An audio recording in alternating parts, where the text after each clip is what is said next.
While the outgoing car may have been great to drive, it was never what you'd call beautiful or even very exciting to look at.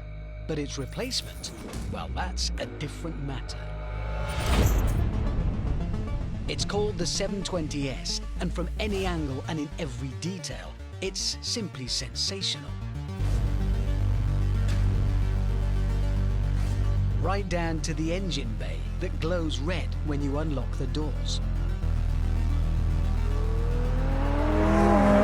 Yep, on the head turnometer, this thing definitely matches the Ferrari 488 and the Lamborghini Huracan. And then when we move on to the business of speed and power, it actually beats them.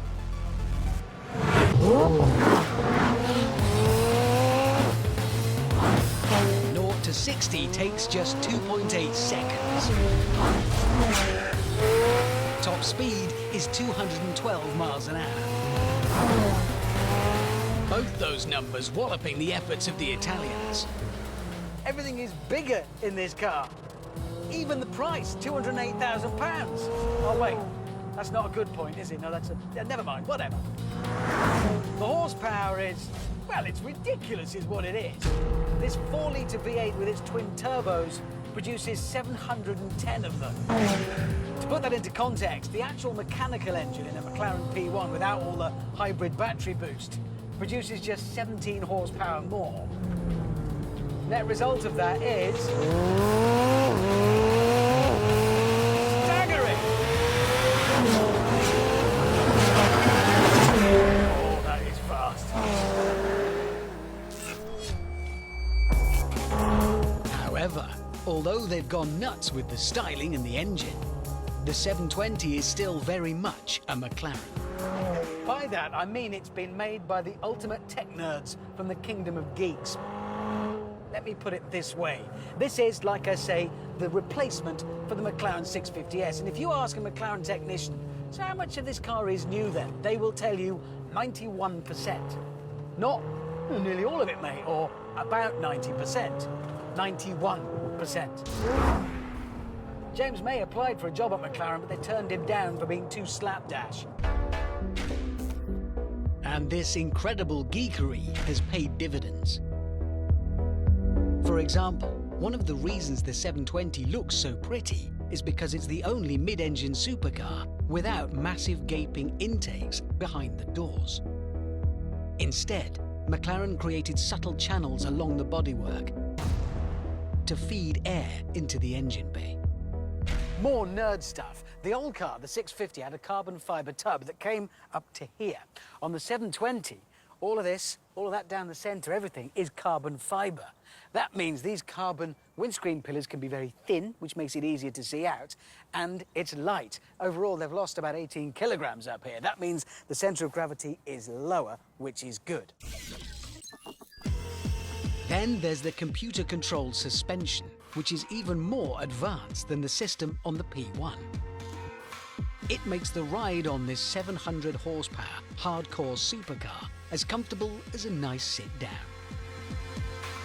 Question is, what does all that comfortableness mean for the handling? Here we go. Track mode. Active. Oh, I like that. I do like that. Right, well, carry on.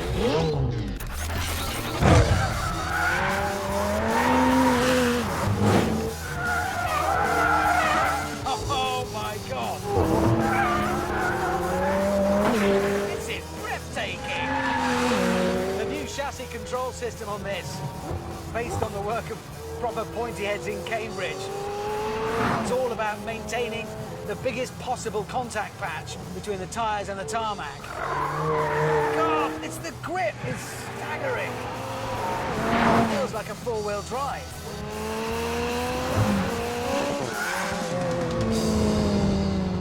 But if you do want things to get a little more leery, simply dive into the computers and activate variable drift control. It lets you select the angle of dangle through your drift by varying the amount of traction control. I think we'll go for all of it. Lots of drift available.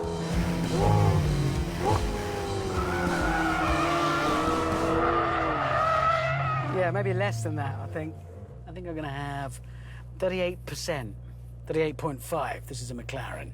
Accuracy. And that seemed to do the trick.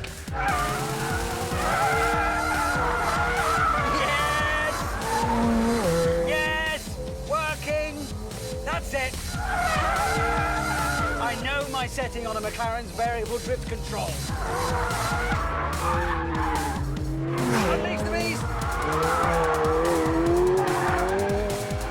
And when you finished your slide fest, you can switch back to comfort mode and settle down for a relaxing cruise. That's the thing that stands out about this car. It's everything in one. You want speed, you get speed. You want comfort, you get comfort. You want to lose tyre rubber, help yourself. You want boot space, there's plenty. But the thing I keep coming back to is those looks. Because at last, McLaren's technical perfection has been clothed in a way that does justice to the fizzing brilliance underneath. God, I'm falling in love a bit here. Actually, no, I'll go further. I'm in love. This is utterly brilliant.